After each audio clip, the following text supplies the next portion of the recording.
My mother lifted the microphone at my brother's wedding, and 120 guests turned in their chairs to look at me. I was standing near the head table with a full flute of champagne in my hand. I had not taken a sip of it all night. My mother tapped the microphone twice, the way people do when they already have the room, and she smiled at me across the floor before she said it. "My daughter Grace," she said, warm like a gift. She was our one failure. The room did a small thing then, not a gasp. Something quieter and worse, 120 people deciding all at once not to look like they had heard it, which meant every one of them had. "But her brother," my mother went on, lifting her glass toward Derek at the sweetheart table. "Her brother made us proud." Derek smiled. His new wife smiled. Somewhere a fork touched a plate and the sound carried. I did not raise my flute. I want you to understand the shape of what was happening because it matters for everything that comes after. My mother was standing at the front of a wedding I had paid for. Every chair those 120 people were sitting in, I had paid for. The flowers on the tables, the tent over our heads, the band that had stopped between songs so my mother could speak. All of it had come out of my account, quietly, 3 months ago, when the budget collapsed and there was no one else to call. She did not know that I knew what else she had done. That part came later, and it was worse. But I knew the wedding was mine. And she had just called me the family's failure to 120 of my brother's friends. I kept my face still. That was the only thing I owned in that moment, my own face, and I held on to it. And then, from the head table, my grandmother set her glass down. She did it slowly. She did not stand, not yet. She just put the glass on the white cloth and folded her hands in front of it and looked at my mother. The way you look. At a person who has just made a mistake they do not know they have made. You need to know who my grandmother is, because by the end of this night, she is going to be the only person in that tent who matters. But first you need to know why my mother thought she could say it, why she thought she could stand at the front at my brother's wedding and rank her own children out loud, with me close enough to touch. She thought it because she had been doing it my whole life. And because, for 1 entire year, I had let her believe a lie about who was holding this family up. Here is what 120 people did with the thing my mother said. They picked up their forks. They turned back to their tables. "An aunt," I barely knew, leaned toward the man beside her and said something behind her hand. And he laughed, and the laugh was not unkind. Exactly, it was the laugh of people who have been told how to feel about someone and have decided to feel it. That is what a public ranking does. It does not just insult you, it tells a whole room how to hold you for the rest of the night. Derek caught my eye for half a second. My brother. The one who made them proud. And I saw his smile slip, just at one corner, just for a moment, before he pulled it back into place. Then he did something worse than let it stand. He got up from the sweetheart table, came around to where I stood, and put his mouth close to my ear, and under the cover of the band starting up again, he said, "Quiet, so only I would hear it." "She didn't mean it like that, Grace. It's my wedding. Just let her have her night." He went back to his seat. And there it was, the whole arrangement of my family in one sentence, said by the brother whose wedding I had paid for. My mother gets her night, every night, and my job is to let her, quietly, the way I always had. I want to be honest with you about where I was standing, because the whole night turns on it. If my mother won this, if the room kept the ranking she had just handed them, I did not lose money. I had already spent the money. What I lost was something I could not get back by writing another check. I lost the last version of myself that still believed my mother might, one day, in front of people, name what I actually was to this family. Because here is the practical truth, the one sentence I had been carrying around like a stone in my coat for a year. I had been the only thing keeping this family from going under, and not one person in that tent knew it except the woman at the head table who had just set down her glass. For 12 months, I had covered my parents' mortgage. Every month, quietly, on a condition I will tell you about. For 3 months, I had owned this wedding in everything but name. And my mother had just told 120 people that I was the one who never amounted to anything. while she lifted her glass to the son I had paid to celebrate. I did not say a word. I need you to remember that, because by the end of this you are going to understand that my silence was not weakness. It was the only card I had left, and I was waiting, though I didn't fully know it yet, for the one person in that room who was allowed to play it for me. She was sitting 12 feet away with her hands folded, watching my mother smile. To know why my mother could rank us out loud and feel righteous doing it, you have to see the table where she learned to. I was 9. We were at Sunday dinner, the long table, the one with the leaf put in because Grandma came on Sundays. Derek was 11. He had brought home a math test with a grade on it, and my mother had it propped against the salt shaker like a trophy where everyone could see. Derek's teacher says he has a real mind for it, my mother said, passing the potatoes. A real mind. You can't teach that. I had a test too. I had folded it into my pocket because I already knew. But my father asked, the way fathers do when they're trying to be fair without doing any work, "How'd you do, Gracie?" And before I could answer, before I even had the paper out of my pocket, my mother said it for me. "Oh, Grace does fine. Grace always does fine." She said the word fine the way you'd say a color you didn't care for. Then she looked at me and she smiled and she said, "The thing I have carried for 30 years. Derek's the one with the future, sweetheart. You're the one we won't have to worry about. Every family needs one of each." The one they won't have to worry about. 9 years old, and I had already been sorted into the child you spend nothing on because she'll survive whatever you do to her. I remember looking down the table to where my grandmother sat at the foot, the way she always sat at the foot, closest to the kitchen, and I remember she was not eating. She had her fork down. She was looking at my mother with an expression I did not have a word for yet at 9. I have the word now. She was filing it away. Grandma didn't say anything that night. She rarely did back then. But she reached over and took my folded test out of my hand. I don't know how she even saw that I had it.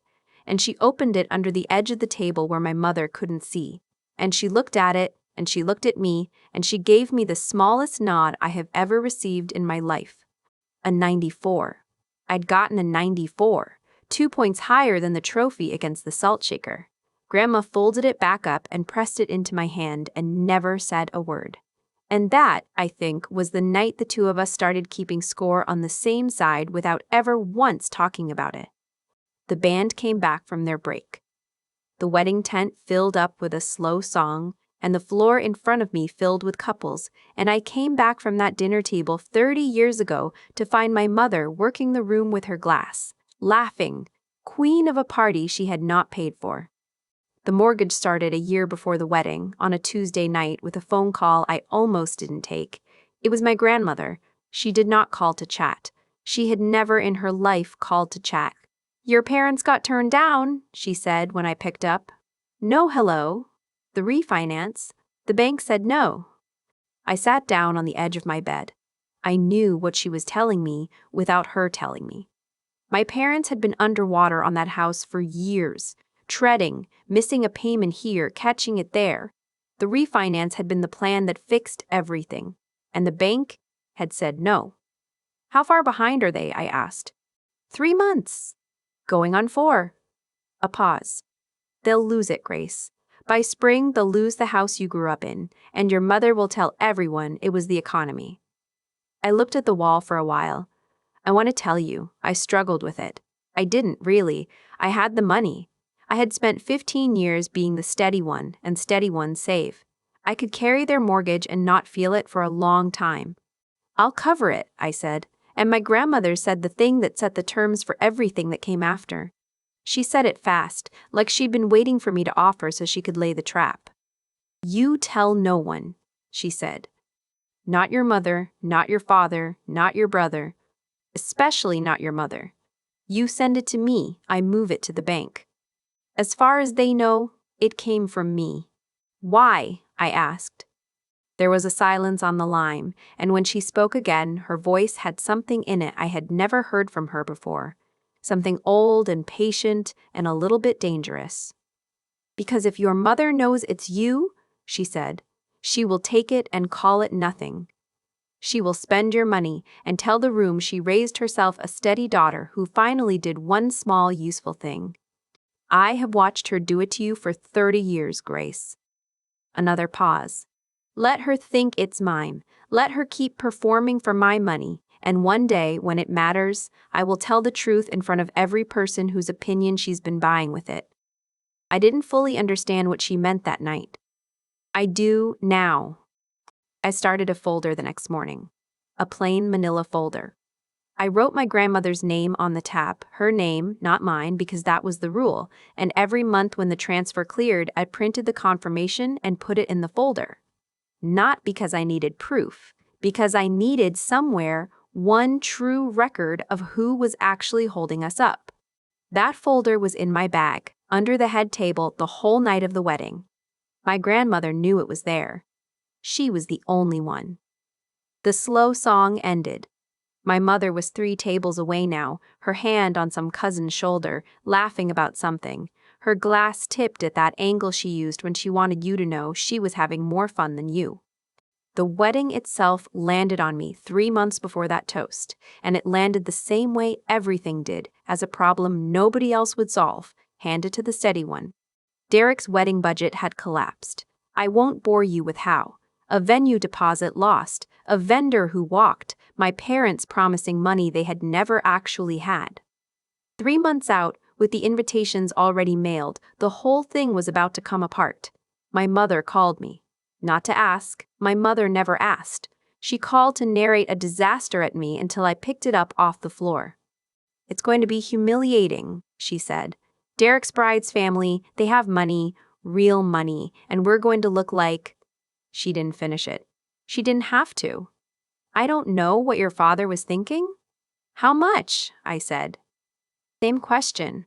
Always the same question with us. She told me the number. It was a large number. I'll handle it, I said. But it comes through Grandma. You don't tell Derek, you don't tell his bride, you don't tell anyone, it's me. As far as the world knows, Grandma is covering the wedding. I added that last part myself. I had learned the rule by then. Let her perform for Grandma's money. I was already building something, even if I couldn't have told you what. There was a pause on the line, and then my mother said, the thing I have never forgotten, the thing that tells you everything about her. Well, she said, that's the least your grandmother could do, honestly, with what she's sitting on. The least she could do. The money was already mine in everything but the name on the wire, and my mother was annoyed it wasn't more. The rehearsal dinner was the worst of it. My mother stood up, she does love to stand up, and she thanked my grandmother, in front of Derek's new family, for her tremendous generosity. And she put her hand to her chest, like the generosity had cost her something. And my grandmother sat there and accepted it with a small nod, and did not look at me, because if she had looked at me, one of us would have given it away. I covered the wedding I was about to be humiliated at. I want you to sit in that with me for a second, because I had to. An aunt was waving at me from across the tent now, lifting an empty glass, mouthing something, pointing at the bar. Wanting a refill, the way people want things from the steady one, without ever wondering why she's the one who always gets up. I set down my own full flute, and I went to get up. I did not know it yet, but the short walk to fetch that drink was about to become the longest walk of the night. The aunt's name was Carol, and she was my mother's sister, and she had spent the entire evening seated near the head table like a woman who expected to be brought things. Grace, honey, she said, when I reached her, pressing the empty glass into my hand before I'd even offered. Be a dear, whatever they've got that's red, and tell them not to drown it in ice this time. I took the glass. Of course I took the glass. Of course I took the glass. I was halfway to the bar when my mother's voice caught me. She was up near the head table, mid-conversation with the bandleader, and she didn't even turn fully around to me. She just snapped her fingers once, the way you call a waiter, and pointed at her purse on the white cloth. Grace, my lipstick's in there, the gold one. Bring it to me, I'm shiny for the photos. This is a small thing, fetching a lipstick, and I would not stop the story for it except for what it made me do. Because my mother sent me into her own purse. She stood there talking about photographs and sent the daughter she had just called the family's failure to reach into her bag and dig for a lipstick, the way she had sent me into everything my whole life. I set Carol's glass down on the head table. I picked up the little leather purse, and I opened it. I want to be clear that I was not looking for anything. I was looking for a gold lipstick tube at my mother's instruction, and that is all I was, for about 4 more seconds. The lipstick was there. So was a folded paper, stiff, standing up along one side of the bag, not a card, not a napkin. I knew it was a document by the way the paper held its fold, official, the kind that comes from a bank or a lawyer and not from a stationery store. I would have left it. I almost did. My fingers were already closing on the lipstick, but the fold had fallen open just enough to show a line of signature at the bottom of the page. And even in the bad gold light of a wedding tent, even half folded in the bottom of my mother's purse, I knew the shape of that signature. Because it was mine. I stopped walking. I need to slow this down to the speed I actually lived it, because it did not happen fast, even though it happened in about a second and a half. It happened the way a stare happens when you think there's one more, and there isn't. Your whole body knows before your mind catches up. My signature. Grace Ellen Avery, the full middle name, the way I sign things that matter, the loop on the G that I have made the same way since I was 17. On a piece of paper I had never seen. I picked it up. I did not decide to pick it up. My hand was already doing it while the other one still held my mother's gold lipstick, the thing she had actually sent me in there for, the prop of her vanity in one hand and the proof of her theft in the other. I unfolded the page just enough. I am not going to explain to you what the paper was in the language the paper used, because that language is built to make your eyes slide off it, and because it does not matter. Here is what it was in plain words. My mother had borrowed against the house. Again, a new loan, a bigger one. And to get it, the bank had needed a second name on the line, someone with steady money, someone whose name made the loan safe. She had used mine. I had never signed it. I had never seen it. I had never been asked. My name was on that line in handwriting that looked enough like mine to pass, made by a hand that had watched me sign my name across 36 birthday cards and Christmas cards and field trip permission slips and knew exactly how the G looped. The wedding I had paid for. The chairs, the flowers, the tent, the band. I had given all of that, freely, out of my own account. And it had not been enough for her to take what I gave. She had also reached into my name while I wasn't looking and signed me onto a debt I didn't know existed, so that the thing I gave her as a gift was also, underneath, a thing she had stolen.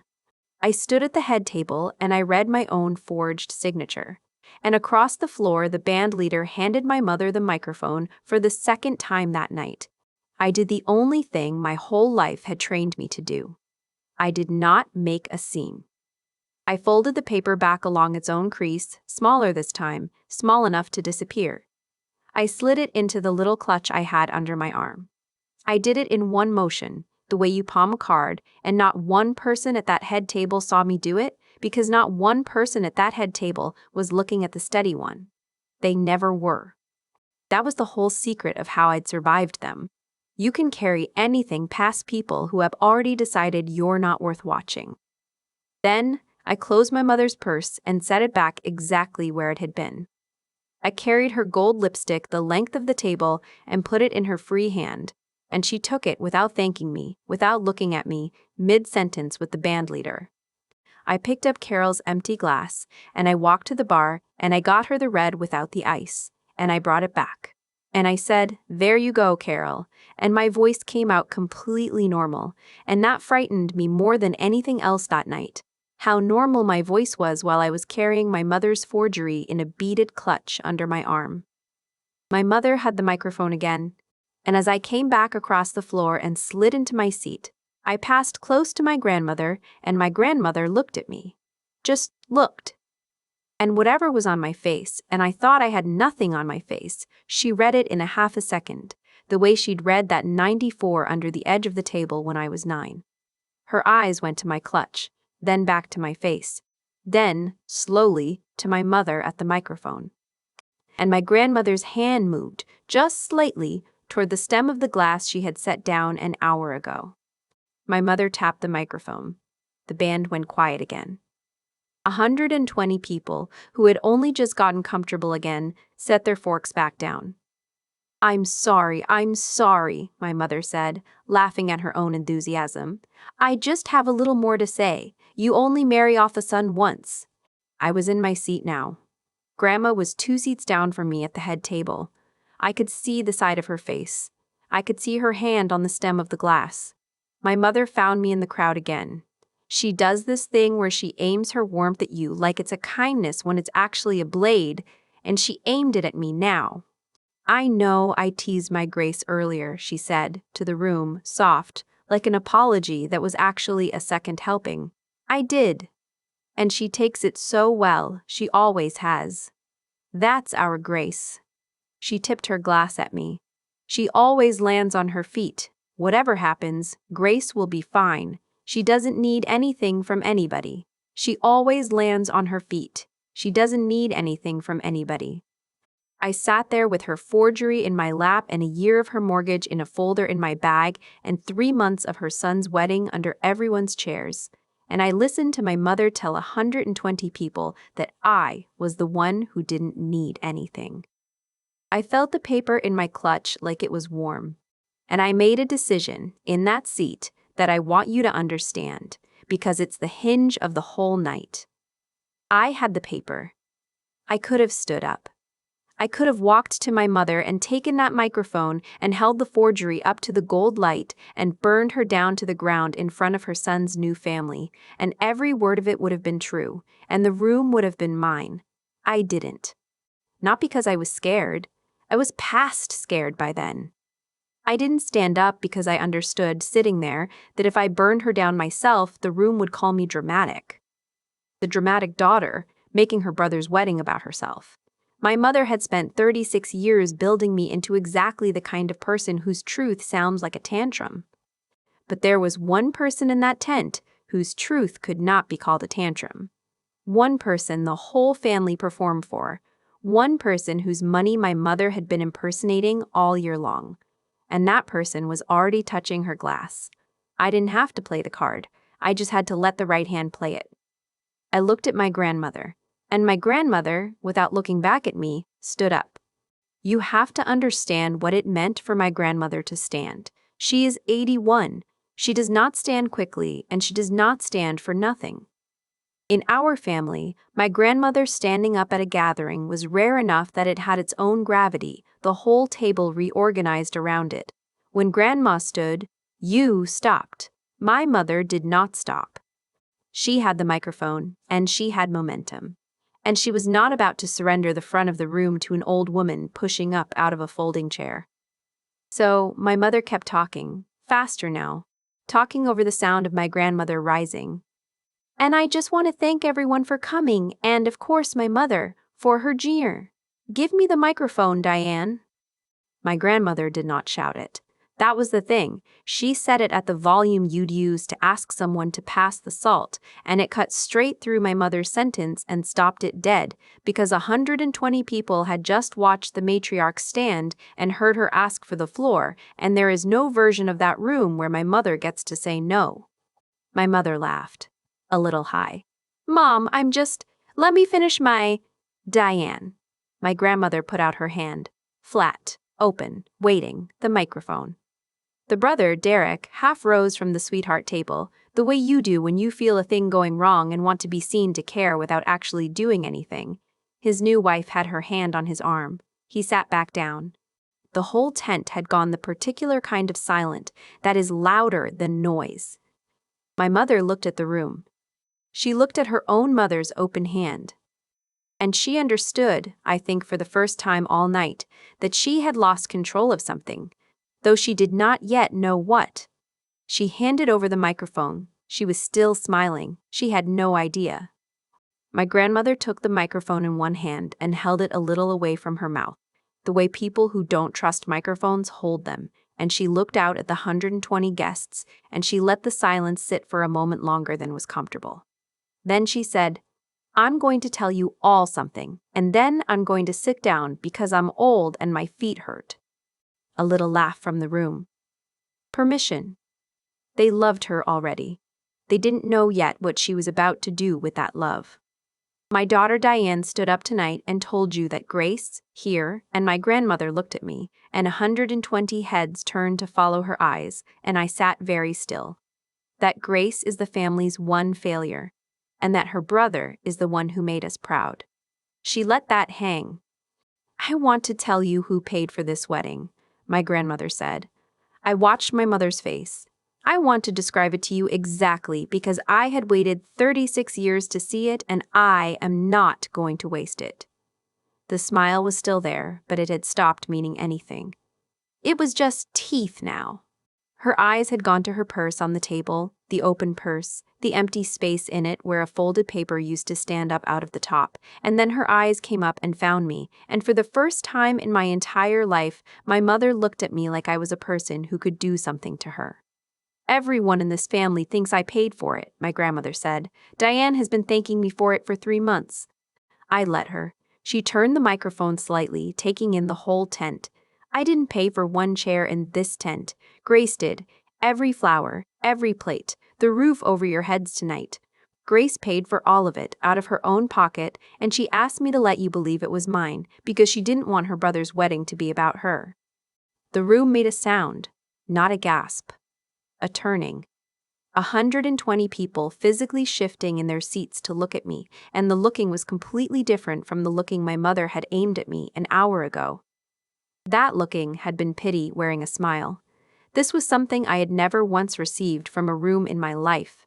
And that's not the half of it, my grandmother said, but the rest isn't mine to tell tonight. She did know. Of course she knew. She'd known about the folder for a year. And she had just, with one sentence, let my mother understand that there was a second thing, a worse thing, sitting in a beaded clutch 6 feet away, and that my grandmother was choosing, in mercy, not to set it on fire at the wedding. The not telling was its own kind of power. My mother heard it land. My grandmother wasn't finished. She turned back to where my mother stood, microphone-less now, host of nothing. You said Grace always lands on her feet, my grandmother said. Quiet, almost gentle. I've been listening to you say things like that her whole life. So let me correct you, in front of everyone, one time, so it's said and we can all stop pretending. She looked at me, and then she said, the thing that I will hear in my grandmother's voice until the day I die. She didn't land on her feet, Diane. She held the floor up, for all of you. For a year. She held the whole floor up so the rest of you could keep standing on it and calling her the one who fell. That was when I cried. I want to be honest about it, because I'd promised myself for an hour that I wouldn't, and then I did, and I'm not ashamed of it. I didn't sob. I didn't put my face in my hands. I just sat in my chair at the head table with my back straight and let the tears come down my face in front of 120 people, and I did not wipe them away. Because for the first time in 36 years, someone had stood up in a full room and named what I was out loud, and the only thing to do with the thing you've waited your whole life for is let it land. My grandmother sat back down. She set the microphone on the table. Her feet did hurt, I could see it. And under the table where the room could not see, she found my hand and held it. My mother was still standing at the front. The microphone was on the table now, and no one was going to hand it back to her, and she knew it. She looked around the tent for somewhere to put her face, for one ally, for one person who would help her perform her way out of this. And the room she had ruled all night, the room she had taught how to hold me. The room looked back at her with the expression, you give a person you have just seen clearly for the first time. Derek did not stand up for her. My brother kept his eyes on the table in front of him and did not raise his glass and did not say a word, and that silence, finally, was on the right person. My mother set her own glass down on the white cloth. She had nothing to lift it for. The band leader, bless him, did the only smart thing anyone did all night. He read the room, and he started a slow song, and he saved my brother's wedding from becoming nothing but the thing that had just happened. My grandmother stood up one more time. She did not take the microphone. She just put out her hand to me, the way she had put it out to my mother 5 minutes earlier, except this was the opposite of that. This was an invitation and not a demand. Dance with me, she said. My feet can manage one. So I danced with my grandmother at my brother's wedding, slow in front of everyone, her hand in mine and her other hand light on my arm, and we did not say anything to each other because there was nothing left that needed saying. Around us, the floor filled up again with couples, the way a floor does, the night stitching itself back together. People kept glancing at me. The glances had changed for good. I caught sight of my mother once, over my grandmother's shoulder. She had gone to the edge of the tent, near the gift table, and she was standing alone with her purse clutched against her like she'd only just realized what wasn't in it. No one was going to her. Her sister Carol, the one whose wine I'd fetched without ice, had drifted to the other side of the room. The family that had laughed at my mother's blade an hour ago had done the math the way families do. Fast and silent and final, the money had never been hers. The standing had never been hers. She had been performing for a fortune that belonged to other people, and the show was over. I want to tell you I felt sorry for her, dancing there with my grandmother. I have thought about it a lot since, whether I should have. And the honest answer is that I didn't, not that night. I had given that woman a year of mortgage payments and a son's entire wedding, and she had reached into my own name and signed me onto a debt to take even more. And then she had stood up and called me the failure to 120 people. The well I would have drawn sympathy from, she had spent. She had spent everything I had, including that. The song ended. My grandmother squeezed my hand once, hard, and let go. I'll tell you what happened after. Because the answer to a betrayal isn't the moment it's named. It's what the naming costs in the days that come. By the end of that week, the whole family knew. Not the way my mother told things, shaped, performed with herself at the center looking generous. They knew the true shape of it because 120 people had been in that tent, and a wedding is the kind of event a family digests out loud for months. My mother had stood up and ranked her children, and the matriarch had stood up and corrected her with the truth, and the truth was that the failure had been holding the whole family up the entire time. The thing my mother had actually lost that night was not my respect. She'd never had that. What she lost was the only thing she'd ever truly cared about, her standing with my grandmother, and everyone's belief that she had it. My grandmother is a woman with something to leave behind, and the entire family had spent years arranging themselves around the question of who she favored. In one toast, in front of everyone, my grandmother had moved that favor. Publicly. Permanently.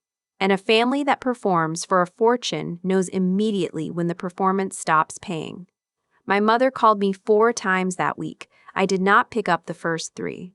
The 4th time I answered, because of the paper. I'll say this part in one breath, because it does not deserve more than that.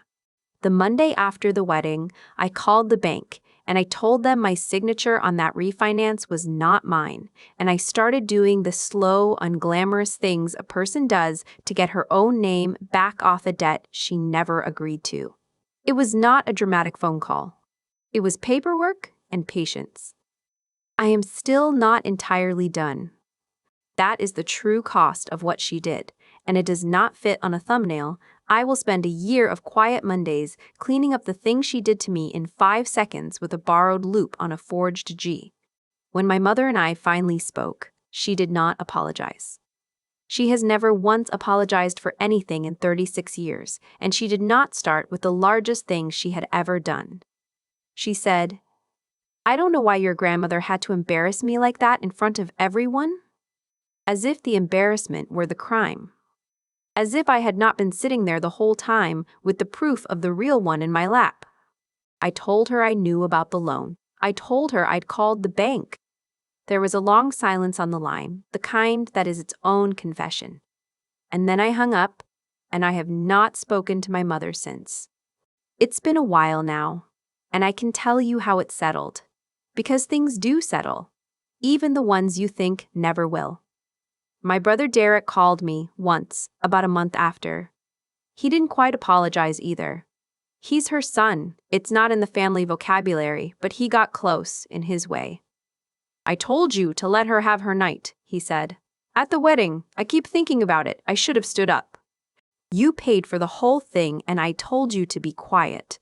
And I let that be enough for now, because he's the only one who even tried, and because a brother who finally hears himself is worth keeping a door open for, even if it's only open a crack. We talk sometimes. It's careful. It's real enough. My grandmother and I have Sunday dinners now, just the two of us, at her kitchen table. The same table from when I was 9, except shorter now, no leaf in it, no one to perform for. She still sits closest to the kitchen. Last Sunday, she asked me how the bank thing was going, and I told her, slow? And she listened to all of it, and at the end she said, you'll get it off. You get everything done eventually. That's not being the steady one, Grace. That's being the strong one. Your mother just needed you to think those were the same thing so she could keep using the first one. I think about that a lot. This morning, I finally put away the dress. The wedding dress I'd bought. Grandma had told me which one to wear, and I'd worn it, and it had hung on the back of my closet door for months because I couldn't quite look at it. I took it down today and folded it and put it in a box, and I found I could look at it just fine now. It's just a dress. It was a hard night and a true one, and I came out the other side of it held up by the one person who'd been keeping my score on the right side of the table since I was 9 years old. Here's the thing I'd leave you with, the thing I didn't know holding that full flute at the front of the tent. They can rank you your whole life. They can stand up in a full room and tell everyone you're the one who fell. But a verdict is only true if the room keeps it, and any room can be made to hear who actually held the floor up. If you've been the steady one in your family, the one they call fine, the one who always lands on her feet, the one nobody thinks to watch, then you already know everything I just told you, and I think you should hear it said out loud the way my grandmother said it for me.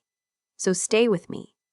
I tell one of these every week, true ones, about the people who finally got named for what they really were. Subscribe and I'll have the next one ready for you. There's always a next one. Somebody's grandmother is always about to stand up.